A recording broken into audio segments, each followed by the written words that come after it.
घर को देना है नई चमक और शानदार लुक, तो आइए डायमंड पेंट्स। जी हाँ, जहाँ मिलेंगे हर तरह के क्वालिटी पेंट्स और हार्डवेयर की पूरी रेंज। और खास ऑफर, कलर की खरीदारी पर पाएं आकर्षक free gift, dressing table, 3 door अलमीरा और डबल बेड जीतने का सुनहरा मौका। तो देर किस बात की, आज ही पहुंचिए डायमंड पेंट्स, गोकुल होटल के पीछे, लोहा बाजार, खंडवा।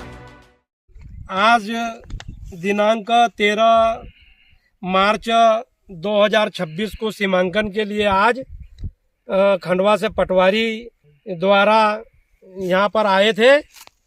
तो उनसे बात करी कि भैया ये खेत तो हमारा है, 50 वर्षों से इस पे कब्जा है और सिविल न्यायालय में ये केस चल रहा है, उसके उपरांत सीमांकन नहीं हो सकता। तो उनका कहना पड़ा कि भाई हम मतलब वहाँ से लेके आए हैं, आदेश लेके आए हैं, तो फिर और पुलिस बल लेके आए थे, तो फिर कानून का सम्मान करना भी ज़रूरी था। मगर मैं कानून का दरवाज़ा खटखटाते खटखटाते मेरे को करीब 8 साल हो गए, पर न्याय की उम्मीद नहीं है और न्याय मेरे को मिल नहीं रहा है। मैं हर जगह गुहार लगा रहा हूँ, तहसीलदार साहब के वहाँ पर भी केस चला। तो ये ज़मीन जब मेरे बाबा ने खरीदी, सुलेमान गफूर ने, तो ज़मीन जब खरीदी थी तब उनका इंतकाल हो गया, शांत हो गए, तो उसके बाद से मतलब नाम पे करवा नहीं पाए। मगर 50 वर्षों से लगातार इस पे काश्तकारी करते आ रहे हैं और 50 साल से कोई आदमी आज तक ये ज़मीन लेने आया नहीं, कभी हमारे पे कोई कार्रवाई उनने करी नहीं। इसके उपरांत में इसमें नाम जुड़ा लिए थे पंचायत द्वारा। नन्ना जी सकरूसी मेरे बाप ने खरीदी थी, सुलेमान गफूर ने, तो इसमें नाम जुड़ा लिए थे गलती से, फर्जी तरीके से। नजरू दादा झारीखेड़ा जो मेरे बड़े अब्बा है, और दूसरे नंबर पे मतलब नसरू जो उनके साथ में थे, उनके लड़कों ने, बड़ा मुगनी पिता नसरू और अजमत पिता नसरू, शकील पिता नसरू, यासीन पिता नसरू और याकूब पिता नसरू, और इनकी बहनों द्वारा इनते लोगों के नाम आ गए थे। तो उसकी फिर जब कार्रवाई हुई, इन्होंने हमको इसका पता चला कि फिर इनने पंचायत द्वारा नाम जुड़ा है।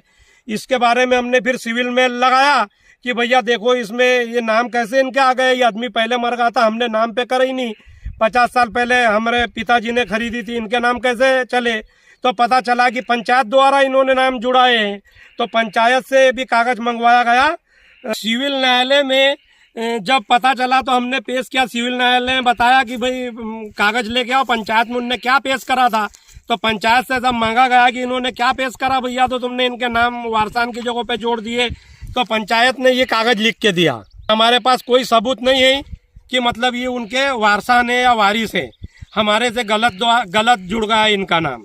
तो इनका नाम गलत जुड़ने से इनके नाम खसरे में आ गए।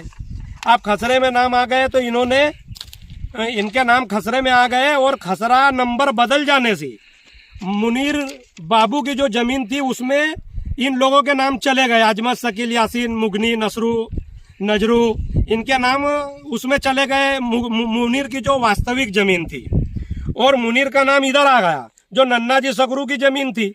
अब नन्ना जी सकरू की ज़मीन जो मेरे अब्बा ने खरीदी थी, उसमें उनके नाम आ गए, गलती से मुनीर का नाम आ गया। तो मुनीर पिता बाबू ने, उनने ये बोला कि भाई मेरी ज़मीन तो हुए में ये नहीं बेचने का, पर उन्होंने किस वजह से दबाव में या उनकी ज़मीन चले जाती, मैं उनके बारे में नहीं बोलना चाहता हूँ, क्योंकि उनने चतुर सीमा वही की लिखी जो उन पे जहाँ उनका कब्जा था। और फिर इन्होंने मिल के फर्जी तरीके से मतलब मुनीर बाबा का वहाँ की चतुर सीमा लिखाई और नंबर यहाँ का बता के बेच दी, और मुनीर बाबा की ज़मीन अजमत, शकील, यासीन, मुगनी, नजरू ने उनकी ज़मीन बेच दी।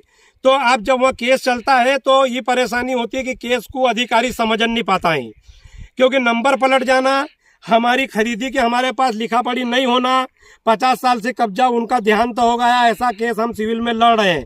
हमारी सच्चाई बता रहे हैं।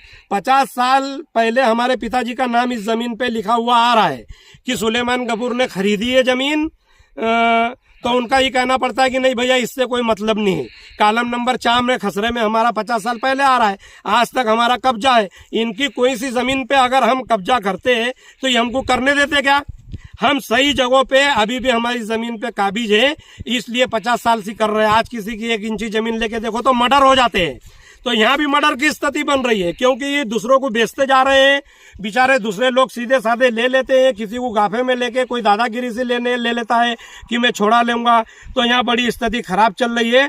तो मैं प्रशासन से ये अपील करना चाहता हूँ कि मेरी बात पे ध्यान देके ये स्थिति को समझे और इसकी हर बात की तह तक जाए और गांव में भी आके पूछे, पूरे गांव के अंदर, कि मतलब सच्चाई क्या है। सच्चे ये लोग हैं कि हम लोग हैं, हम परेशान हो चुके हैं।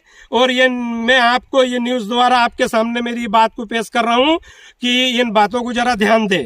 एक सच्चाई इसमें, एक और मैं सच्ची बात बताना चाहता हूँ कि जब वो उनकी हालत ख़राब थी, जब बीमार थे, तो उनकी देख रेख भी मेरे पिताजी ने करी, क्योंकि मेरे पिताजी के घर के साथ में ही उनका घर भी था। तो वहीं उनकी देख रेख, रोटी पानी भी खिलाते थे, उनका कार्यक्रम भी मेरे पिताजी ने करा। तो वारिस तो सिर्फ मेरे पिताजी हैं, उसके सच्चे वारसान हमारे पिताजी हैं।